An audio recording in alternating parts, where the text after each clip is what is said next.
Hey guys, welcome back, or welcome if it's your first time visiting our little corner of the internet. My name is Sarah, and I am a wife and mum to three boys. So, I've been having a bit of a moment with my living room lately. You know that feeling when you walk into a space and it just doesn't feel right? This one corner has been bothering me. It is pretty much the first thing you see when you enter the room. I have big plans for a living room makeover, but finances don't allow for it at the moment. So everything I am doing today is free, apart from the plant, which I will talk to you about in a second. This desk, I love it, but I am really struggling with its final resting place. Ideally, I would like it centered, but these stupid TV boxes need to have something to rest on. So for now, until we find a better solution, the desk will need to stay put.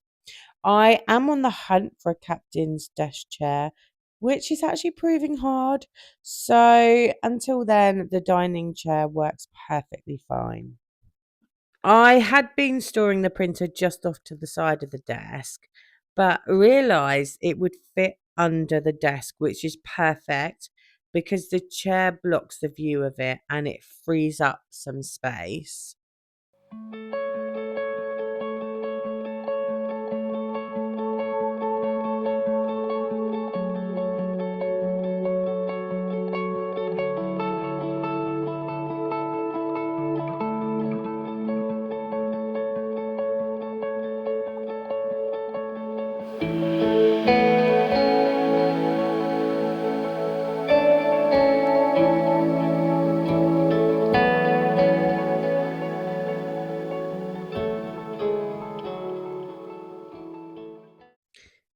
I have had these two prints waiting to go on the walls since last year.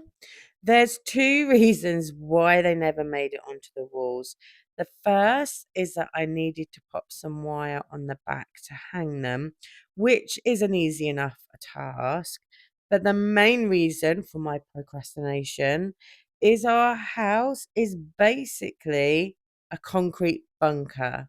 The walls are reinforced concrete. You cannot simply hammer a nail. You have to drill a screw just to put a picture up. Okay, so these prints are lovely. They aren't the aesthetic I would have naturally chosen, but they are a compromise with my husband. He has a real passion for World War II history and collects memorabilia. Over the years, I have had to put my foot down with what he tries to bring into the house. Now, guys, don't worry, he has a man cave bigger than our living room. It definitely looks like a museum, and I am not exaggerating. Thankfully, these pictures actually fit quite well with my style, and it's good to have a little piece of his passion displayed. It adds a bit of depth and story to the space, and he's happy. I also lowered the big painting. It was hanging way too high, throwing off the whole balance of the room. Seriously, getting this moved was a workout.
Oh, yeah. So the plant situation.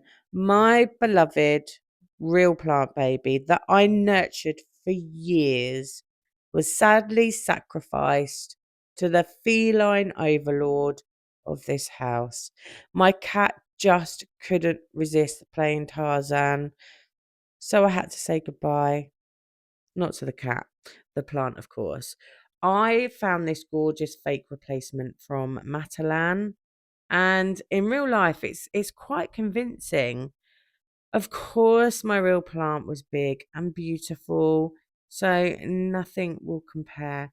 But this £12 fake does the job well.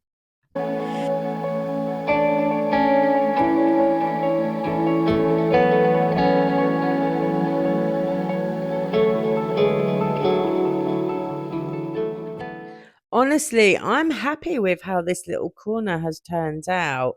It goes to show you don't need a huge budget to make a big difference. Sometimes all it needs is a little rearranging and a few personal touches. I cannot wait for better weather so I can finally upcycle this table and chairs. I am not a fan of the orange tones and will be staining it probably a dark walnut colour. The Let's Stay Home picture doesn't really fit my style anymore, but it fills up the space for now. Guys, I actually did an online interior design quiz. I really wanted to know my style. I used havenly.com if you're interested. Apparently, my main style is modern cottage. So think floral prints and patterns. Okay. My sub styles, which means I actually have a blend of four styles, are California cool. So think casual, cool, effortless, playing with textures and natural materials. My next one is warm transitional. So use of traditional rugs and earthy tones. The last one is traditional charm. So think fresh flowers, pleated curtains, colour and pattern happy with a hint of whimsy. I'm interested to know what your styles are. So leave me a comment. um, I was very surprised with the results because I genuinely always thought I was old farmhouse with a touch of grandma core. I wouldn't have thought modern cottage or California cool. Um, but reading up on them, I can see elements in my home. I definitely think I might lean into a traditional charm and cottage, as these styles I feel like I relate to more and they definitely spark joy.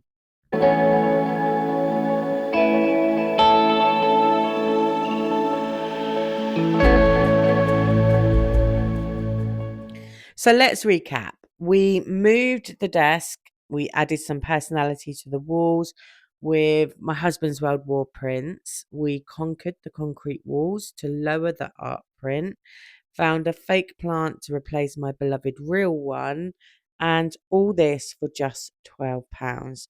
Guys, remember your home should be your happy place, a place where you feel comfortable and inspired. Don't be afraid to experiment, to move things around, and to add those little touches that make it truly yours. Thank you so much for joining me on this very short mini update makeover journey. I hope it inspires you to create your own little sanctuaries. Until next time, much love.